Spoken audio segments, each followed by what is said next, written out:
ఓం శ్రీ గురుభ్యో నమః.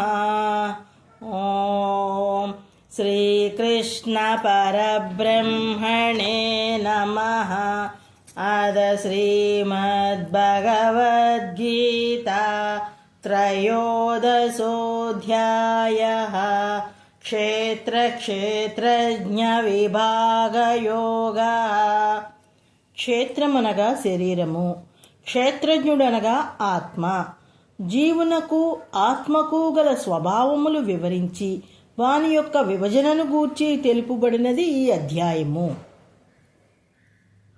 33వ శ్లోకము. యదా సర్వగతం సౌక్ష్మ్యాత్ ఆకాశం న ఉపలిప్యతే సర్వత్ర అవస్థితః దేహే తదాత్మాన ఉపలిప్యతే. సర్వత్రా వ్యాపించి ఉన్న ఆకాశము సూక్ష్మమగుట వలన దేనిచేత అంటబడదో ఆ ప్రకారమే శరీరమును అంతటను వ్యాపించి ఉన్న పరమాత్మ అంటబడడు. ఓం తత్సత్.